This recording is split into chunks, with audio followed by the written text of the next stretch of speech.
정신과 의사와 경영학 박사 그리고 CEO로서 30년 동안의 임상 경험과 10년 동안의 경영 경험을 총정리한 인간관계학 후박사의 마음건강 강연 시리즈가 여러분께 오디오북으로 다시 돌아왔습니다. YMI, 힐링 스트레스, 관계방 정식, 변화의 신, 그리고 선택의 함정, 자기 개발을 위한 종합 선물 세트, 현대인의 토탈 힐링 성서이며 직장인의 신명심 보감이자 마음을 움직이는 화제의 신간 5권을 지금 인터넷으로 만나실 수 있습니다.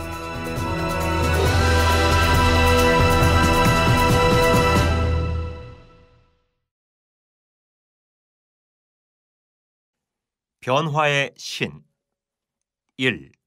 변화의 심리학. 정신과 의사 이후경입니다.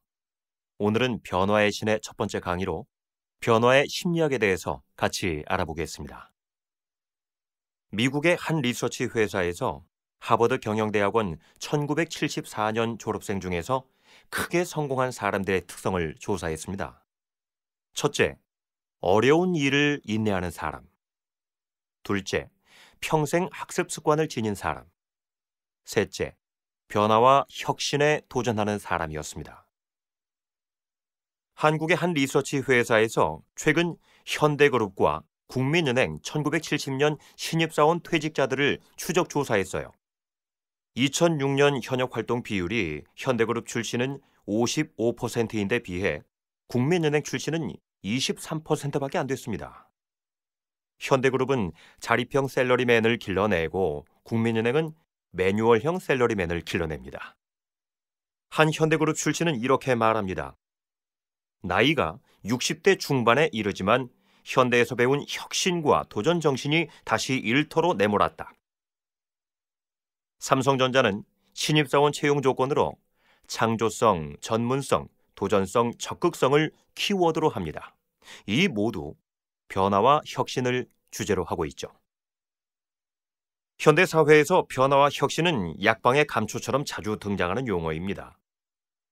변화의 물결은 생물 심리학적 차원을 넘어서 사회, 지구, 우주로 확대되어 나가고 있습니다. 나를 중심으로 가정, 직장, 사회, 국가, 세계, 우주로 팽창되고 나를 중심으로 신념, 능력, 행동, 환경으로 확대됩니다. 우리는 지구 한편에서의 날갯짓이 지구 다른 편에서 거대한 돌풍으로 변하는 시대를 살아가고 있는 겁니다. 오늘날 모든 변화와 혁신은 자기 변화와 자기 혁신에서 출발한다는 것은 누구나 받아들이는 통설입니다. 자기 변화와 자기 혁신은 심리학적으로 성장, 성숙, 통합, 초월 등으로 표현할 수 있습니다. 현대사회에서 모든 변화의 중심은 나 자신에게 있는 겁니다. 미국에서 가장 잘 나가는 변화 전문가 앤서니 라빈스는 멋진 말을 남겼어요. 내 안에 잠든 거인을 깨워라. 이것은 현대 경영의 화두로 되어 있습니다. 인간은 무한한 잠재 능력을 가지고 태어납니다.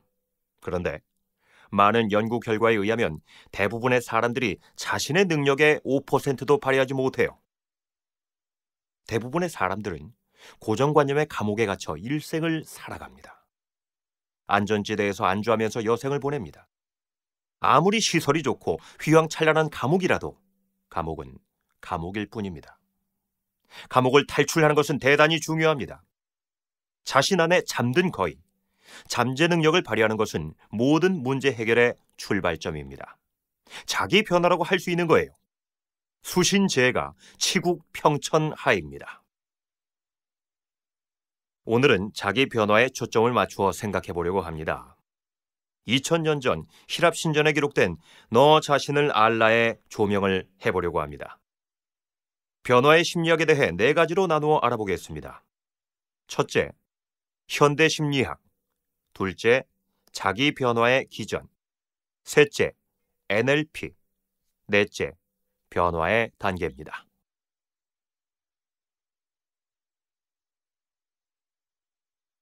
첫 번째 토픽은 현대 심리학입니다. 자기 변화에 대해 알기 위해서는 자기 변화 방법론인 심리학에 대한 이해가 있어야 합니다. 현대 심리학의 주류는 크게 4가지로 구성되어 정신분석과 행동주의 심리학, 인본주의 심리학과 초월 심리학입니다. 심리학은 고대로부터 크게 철학적 심리학, 과학적 심리학, 초심리학으로 나누어 발전했습니다. 연구 대상은 모두 인간이지만 연구 방법이 각기 다르죠. 철학적 심리학은 인간 의식에 초점을 맞추고 과학적 심리학은 인간 행동에 초점을 맞춥니다. 철학적 심리학은 센터링 이고로서 성찰과 명상을 통해 스스로를 연구하는 것입니다. 과학적 심리학은 디센터링 이고로서 인간을 객관적으로 파악합니다. 자신보다는 상대 인간을 연구하죠. 초심리학은 심령 현상을 다룬 심리학입니다. 초심리학은 서양 철학에서 볼 때 신비주의 영역입니다. 그런데 불교, 도교, 힌두교 등의 동양 철학과 만나면서 새롭게 조명을 받게 되었습니다. 1970년대 중반 또 다른 의식인 변화된 의식과 초감각적 지각, ESP에 대한 연구가 시행됐습니다. 서양 심리학은 19세기 중엽 서양 철학에서 분리되었습니다. 지금까지 150년의 역사를 거치면서 현대 심리학의 4대 주류가 형성됐는데 주로 과학적 심리학에 초점을 맞춰 발전했어요. 과학적 심리학의 전통은 행동주의 심리학으로 계승되고 철학적 심리학의 전통은 정신분석으로, 초심리학의 전통은 초월 심리학으로 발전했습니다. 서양 심리학의 150년 발전사는 정반합의 변증법을 통해 발전했습니다. 1850년을 지나서 유럽에서 서양 철학에 대한 비판으로 프로이드의 정신분석이 일어나고 1900년을 넘어서면서 정신분석에 대한 비판으로 미국과 소련에서 행동주의 심리학이 발전했습니다. 소련은 파블로프 전통입니다. 고전적 조건 이론이에요. 개실험으로 유명하죠. 이 이론은 소련 공산주의, 사회주의의 기초가 됐습니다. 미국은 쇼다이크 전통입니다. 도구적 조건 이론이죠. 비둘기 실험으로 유명합니다. 이 이론은 상벌 제도로서 미국 자본주의의 기초가 되었습니다. 쇼다이크의 뒤를 이은 하버드 대학 교수인 스키너는 미국 행동주의 심리학의 대부입니다. 그는 조작적 조건 이론을 주장했어요. 상벌 중에 상의 중요성만을 강조했습니다. 1950년 이후 행동주의 심리학의 비판으로 인본주의 심리학과 인지 심리학이 발전했습니다. 인본주의 심리학은 행동주의 이념 자체를 비판하여 일어난 것이고 인지 심리학은 행동주의 이론을 비판하여 발전한 것입니다. 1970년 이후 인본주의 심리학의 비판으로 신행동주의가 일어나고 인지 심리학의 비판으로 대인지각 심리학이 발전했어요. 행동주의가 과거 권위주의에 기초했다면 신행동주의는 민주주의에 기초한 것입니다. 대인지각 심리학은 심리학과 사회학의 만남입니다. 개인보다는 관계에 초점을 맞추겠죠. 인상관리 이론과 귀인 이론으로 알려져 있습니다.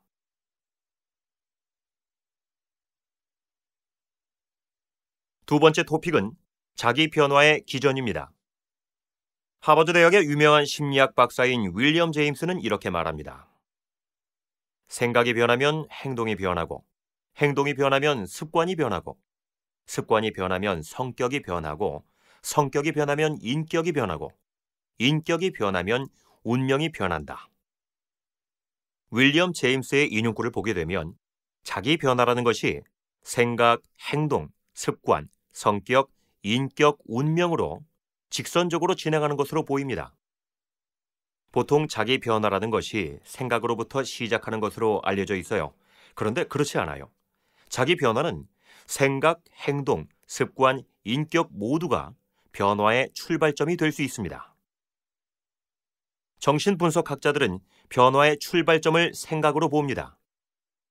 특히 생각에 연결된 감정에 철저하게 초점을 맞추죠. 과거 경험을 중요시합니다. 특히 6살 이전의 경험을 매우 중요시해요. 3살 이전은 훨씬 더 중요합니다. 아이는 백지에서 출발합니다.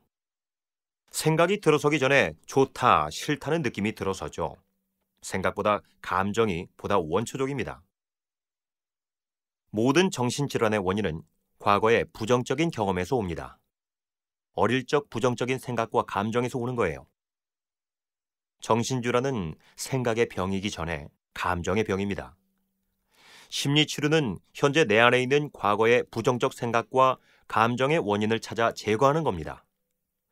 정신분석에서 자기 변화란 우선 자신의 부정적인 생각과 감정에 대한 통찰을 가지는 것입니다. 다음으로 이러한 통찰을 가지고 실제 생활에서 다르게 실습하는 것을 골자로 하고 있습니다. 변화의 출발점은 정통적으로 생각과 감정이라고 할 수 있는 거죠. 행동주의 심리학은 변화의 출발점을 행동으로 봅니다. 행동주의 심리학은 인간을 과학적으로 연구할 수 있는 존재로 봅니다. 인간 행동은 예측 가능하다고 보는 거예요. 행동주의 심리학은 행동만을 중시하고 행동 이면의 생각과 감정을 무시합니다.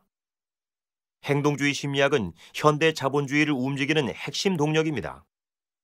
현대 사회는 상과 벌을 매우 중요시합니다. 통상 당근과 채찍으로 불리기도 하죠. 칭찬과 인정을 대단히 중요한 가치로 받아들이고 있습니다. 현대인은 칭찬과 인정을 통해 성장합니다. 현대인은 성공을 위해 살아갑니다. 아무튼 우리는 주위에서 행동을 통한 변화를 많이 목격할 수 있습니다. 대부분의 학생교육, 기술훈련, 군대훈련, 신입사원 훈련을 예로 들 수 있습니다. 유명한 과학적 관리, 목표 관리, 적극적 강화 프로그램이 모두 행동주의 심리학에서 나오죠. 행동치료는 원인과 상관없이 자신의 부적응적인 행동을 직접 교정하는 것입니다. 윌리엄 제임스는 이렇게 주장합니다. 생각을 바꾸어 행동 변화를 가져오는 것과 똑같이 행동을 바꾸어 생각 변화를 가져올 수 있다. 행동을 바꿈으로써 생각과 감정을 얼마든지 변화시킬 수 있어요. 앤서니 라빈스는 자신감을 유지하기 위해 아침에 일어날 때 바로 힘차게 박수를 치라고 했습니다. 박수치는 행동 하나로 부정적인 생각과 감정이 긍정적인 생각과 감정으로 순식간에 바뀔 수 있는 거예요. 변화의 출발점은 행동이 될 수 있습니다. 인지심리학은 행동주의 심리학의 반발로 생긴 것입니다. 인지심리학은 깨달음의 심리학입니다.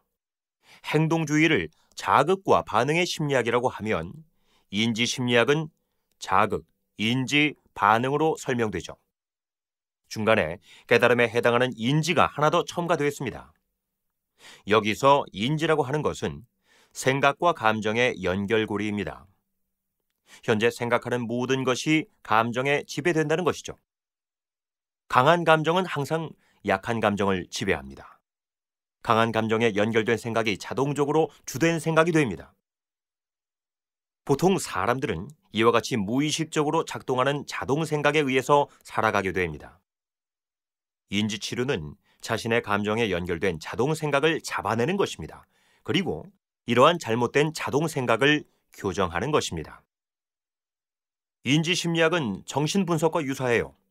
변화의 출발점을 생각과 감정으로 봅니다. 아주 드물지만 변화의 출발점이 바로 인격이 되는 경우도 있습니다. 생애 사건이란 것이 있습니다. 우선 충격적인 사건과 재난이 해당합니다.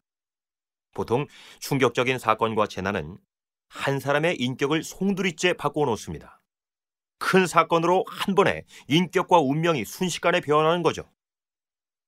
장로교회의 창시자 마틴 루터는 들판을 가다가 가장 친한 친구가 바로 옆에서 벼락 맞아 죽는 것을 보고 다음 날로 목사의 길에 들어섰습니다. 우리 주위에는 많은 생애 사건의 경험자가 있습니다. 효자가 된 깡패 이야기, 자선 사업가가 된 구두쇠 이야기, 사형수가 개과 천선한 이야기, 임사 체험 후에 딴 길을 간 이야기, 말기암 선고를 받은 사람의 선행 이야기 등 많은 예가 있습니다. 물론 생애 사건이 곧바로 인격을 변화시킨다고는 할 수는 없죠. 생애 사건으로 생각, 행동, 습관의 변화가 거의 동시적으로 일어난다고 할 수 있습니다. 충격적인 사건과 재난은 당사자에게 순간적인 관점의 전환을 제공합니다. 소위 큰 깨달음을 줍니다. 생애 사건은 충격적인 사건과 재난이 아니더라도 큰 깨달음에서 올 수 있습니다. 대오각성입니다. 큰 깨달음은 한 사람의 인격을 송두리째 바꾸어 놓을 수 있습니다. 기도와 명상을 통해 인간의 본질에 도달하는 것입니다. 궁극적인 실존에 대한 통찰이 생기는 거예요. 죽음에 대한 이해가 들어서는 것입니다. 인생은 처음이자 한 번이자 마지막으로 가는 여정이라는데 동트는 것입니다. 불교에서는 깨달음에 이르는 방법에 두 가지가 있다고 했습니다. 도노돈수와 도노점수입니다. 도노돈수는 단번에 깨달음에 도달하여 더 이상 수행이 필요 없는 경지를 말합니다. 도노점수는 깨닫고 나서도 계속 수행하여 깨달음의 세계를 이루는 것을 말합니다. 기독교도 구원에 이르는 방법으로 두 가지를 말하고 있습니다. 하나는 믿음으로 구원받는 것이고 다른 하나는 행함으로 구원받는 것입니다. 믿음은 깨달음이라고 할 수 있고 행함은 수련이라고 할 수 있죠. 생애 사건은 불교에서의 도노돈수에 해당한다고 할 수 있습니다. 기독교에서의 성령 체험과 유사하다고 할 수 있습니다. 아무튼 생애 사건은 일어날 확률이 매우 낮죠. 그리고 생애 사건을 통해 폐인이 되거나 정신병이 생기는 경우도 있어요. 그러므로 생애 사건에 의한 변화는 조심스럽게 다뤄야 합니다. 생애 사건을 통해 변화의 출발점이 바로 인격이 될 수도 있습니다.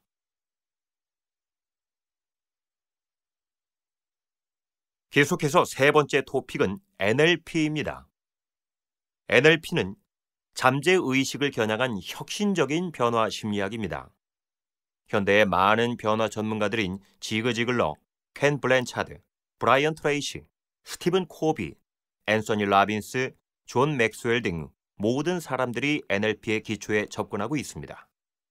NLP는 변화의 초점을 습관에 맞춥니다. 말과 오감을 통해 습관을 바꾸는 거예요. NLP는 인본주의 심리학에 기초를 두고 있습니다. 인본주의 심리학은 행동주의 심리학과 더불어 현대 사회의 양대 산맥을 이루는 핵심 가치입니다. 인간에게는 무한한 잠재성이 있다를 기본 전제로 하죠. NLP는 현대 미국 사회를 지배하는 긍정심리학, 성공학, 행복학의 기초가 되고 있습니다. NLP는 신경언어 프로그래밍입니다. 간단히 요약하면 뇌신경은 내뱉는 말에 의해서 새롭게 프로그래밍 된다는 것이죠. 말이 뇌신경을 바꾼다는 말입니다. 무심결에 뱉은 말이 나를 그쪽으로 몰아갑니다. 성경에 이런 말이 있습니다. 하늘과 땅이 사라질 때까지 1.1획 모든 것이 결코 사라지지 않을 것이다. 말이 입안에 있으면 내가 말을 다스리고 말이 입 밖에 있으면 그 말이 나를 다스립니다. 입 밖을 나간 말은 허공을 맴돌다 부메랑이 되어 다시 나에게 돌아오죠. 좀 더 자세히 보면 이는 마음과 몸의 커넥션입니다. 마음이 몸에 영향을 미치고 거꾸로 몸이 마음에 영향을 미친다는 원리입니다. 특히 말과 오감이 마음에 영향을 주는 것으로 되어 있습니다. NLP를 개발한 리차드 밴들러와 존 그린더는 모방과 벤치마킹 전략을 적용했습니다. 이 둘은 학생 시절부터 게스탈트 치료의 창시자인 프리츠 펄스, 최면 치료의 대가인 밀톤 에릭슨, 가족 치료의 대가인 버지니아 세티어, 인류학자인 그레고리 베이슨의 획기적이고 드라마틱한 심리치료 방법의 장점만을 선택하여 새로운 모델을 만들었습니다. 샌프란시스코 빅서 해안가는 너무나도 아름다운 곳이에요. 그곳 에살렌 연구소에서는 당시 정신의학, 심리학의 대가들이 모여서 심리치료에 대한 혁신적인 연구를 시행했는데요. 밴들러와 그라인더는 이 연구소에서 조교로 일하면서 대가들의 모든 치료 방법을 벤치마킹했습니다. 대가들이 하는 말, 표정, 몸짓, 제스처를 그대로 흉내내어 프로그래밍했습니다. 그런데 놀랍게도 똑같은 치료 효과를 낸 것입니다. 그래서 과거의 정신분석과 행동주의 치료를 능가하는 NLP를 창안해낸 것입니다. 과거 심리치료가 거북이 심리학, 아날로그 심리학이라면 NLP는 스피드 심리학, 디지털 심리학입니다. 브라이언 트레이시는 미국의 유명한 변화 전문가입니다. 그는 변화를 위한 방법론으로 NLP를 대단히 훌륭하게 적용한 사람이죠. 브라이언 트레이시는 변화를 위한 4가지 조건을 말합니다. 4D라고 합니다. 첫째는 desire. 내가 변화를 절실히 원하는지를 물어야 합니다. 변화에 대한 열망이 솟아나야 합니다. 둘째는 decision. 결심해야 합니다. 변화를 위해 어떤 대가도 기꺼이 지불할 준비가 되어 있어야 합니다. 셋째는 determination. 결단입니다. 강철과 같은 의지가 필요합니다. 넷째는 discipline. 규율입니다. 규칙적인 노력이 필요합니다. 포기하지 말고 될 때까지 하는 노력이 필요합니다. 규율은 부자들의 마스터키입니다. 브라이언 트레이시는 NLP를 적용한 빠른 변화를 위한 열쇠도 제공했어요. 바바라고 합니다. 첫째는 비주얼라이제이션, 가시화입니다. 잠들 때와 아침에 일어났을 때 변화의 모습, 성공의 모습을 시각화하는 것입니다. 둘째는 애퍼메이션, 긍정 확신입니다. 내가 부자가 된 것으로 강하게 확신하는 거죠. 셋째는 버벌라이제이션, 언어화입니다. 큰 소리로 말하는 거예요. 나는 할 수 있다. 나는 해낼 수 있다. 나는 내가 좋다. 나는 내가 좋다. 나는 최고다. 나는 대단하다. 거울 앞에서 소리를 외치면 자신의 모습을 직접 볼 수 있어서 효과가 배가 됩니다. 마지막으로 assume the role, 역할 연기입니다. 마치 부자가 된 것처럼 행동하는 것입니다. as if입니다. 아놀드 슈왈츠 제네거는 젊었을 때 보잘것없는 이민자 신분이었습니다. 말더듬이었어요. 그런데 그는 10대 어느 날 큰 결심을 하게 됩니다. 그리고 노트에 자신의 위대한 꿈 3가지를 적었습니다. 영화배우, 케네디 가문과 결혼, 주지사가 되는 것이죠. 그런데 놀랍게도 훗날 이 3가지 모두가 100% 실현됐습니다. 오프라 윈프리는 흑인 미혼모의 딸이었습니다. 100kg의 거구였고 14세에 본인도 미혼모가 되었으며 마약에도 손을 댔습니다. 거의 밑바닥 인생이었죠. 그런데 그녀는 어느 날 자신을 변화시키기로 결심을 합니다. 자신이 최고로 성공한 모습을 그렸습니다. 그리고 매일 생각하고 꿈을 꾸고 상상합니다. 바바의 법칙에 따라 생활했습니다. 그녀는 오늘날 세계의 문 여성이 흠모하는 대단한 토크쇼 진행자로 성공했습니다. 이 세상에는 슈왈츠 제네거, 오프라 윈프리 외에도 이러한 방법으로 꿈을 이룬 사례가 너무나도 많습니다.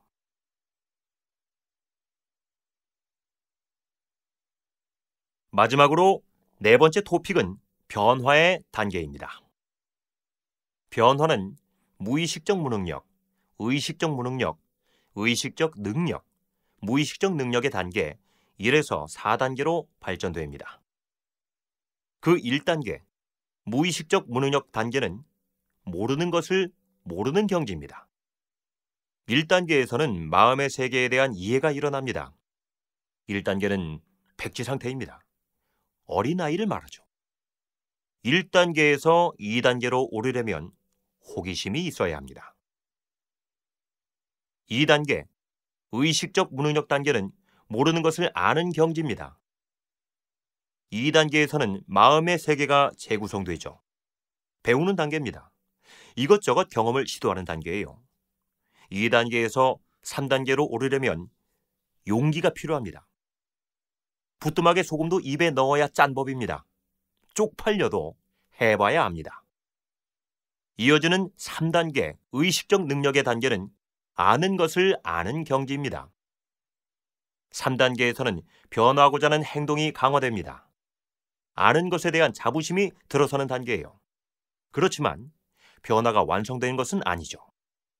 자칫하면 3단계에서 교만이 들어설 수 있습니다. 다음 단계로 진입하는 데 방해가 될 수 있어요. 추락할 수 있는 거예요.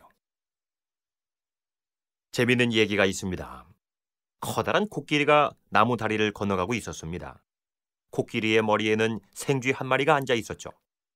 그만 무게를 지탱하지 못해서 나무 다리가 무너졌습니다. 생쥐가 말했습니다. 나와 코끼리가 합한 무게로 인해서 나무 다리가 무너졌다.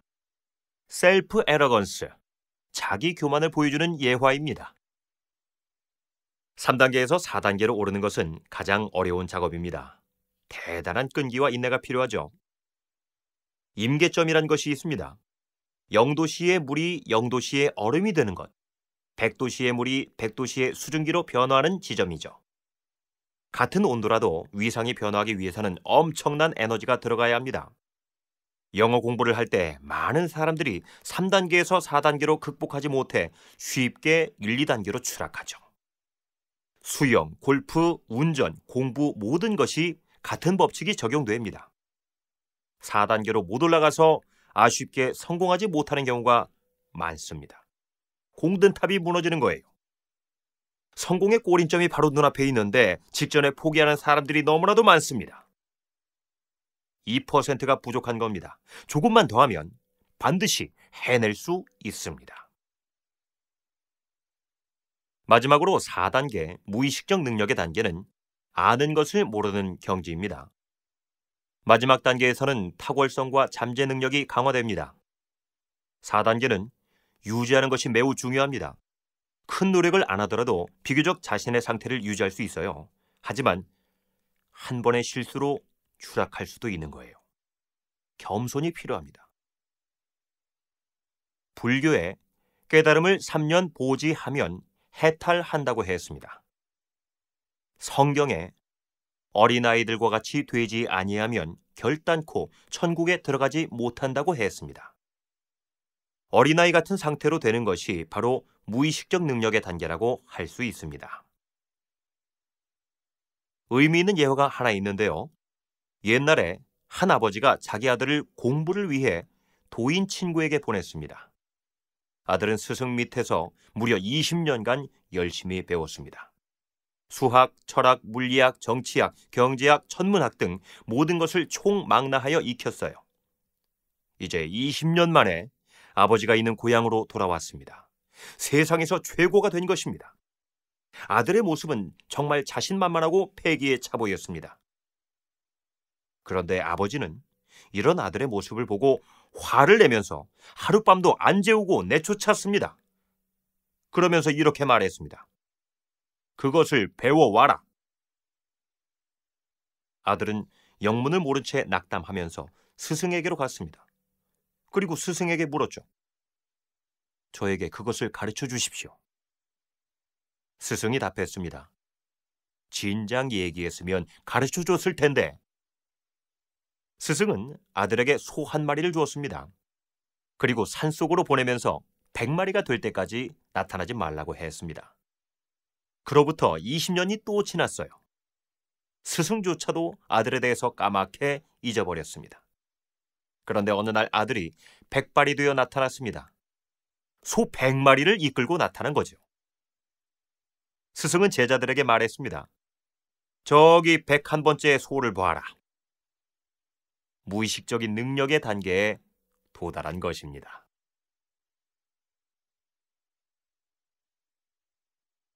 자, 이제 결론입니다. 변화의 심리학은 거북이 심리학이든 스피드 심리학이든 아주 간단한 것은 아닙니다. 피나는 노력이 동반돼야 해요. 에디슨이 말한 것처럼 천재는 99%의 노력과 1%의 영감에서 온다는 것이 정설입니다. 하지만 변화를 위한 정확한 방법론을 받아들이는 것은 매우 중요합니다. 변화 전문가 브라이언 트레이시는 이렇게 말했습니다. 모든 변화와 성공은 해가 동쪽에서 떠서 서쪽에서 지는 것처럼 예측 가능하다. 당신이 두 가지만 실행에 옮긴다면 반드시 변화할 수 있다. 첫째, 지금 이 순간 내가 더 많은 변화를 하겠다고 결단하는 것이다. 둘째, 전문가로부터 변화하는 방법을 배우는 것이다. NLP에 세 가지 철학이 있습니다. OAF라고 하죠. Outcome, Acuity, Flexibility입니다. 인생을 살아가는 데 있어서 목적성, 민감성, 유연성을 가지라는 거예요. 여러분 혹시 솔개에 대해 아시나요? 솔개는 평상시 항상 하늘 높이 유유히 비행을 합니다. 그러다가 먹이가 발견되는 순간 민첩하게 땅으로 하강하여 먹이를 두 발톱으로 움켜쥐고 다시 하늘로 솟아오릅니다. 목적성, 민감성, 유연성으로 살아가는 새입니다. 그리고 솔개는 40년을 살고 나면 부리가 무뎌지고 발톱이 두툼해지고 날개가 무거워져서 못 날게 됩니다. 그러면 6개월간 산속에 들어가 부리와 발톱을 갈고 닦습니다. 그리고 30년을 더 삽니다. 변화를 체험하는 새입니다. 여러분, 우리 모두 솔개처럼 이 세상을 살아가지 않으시렵니까?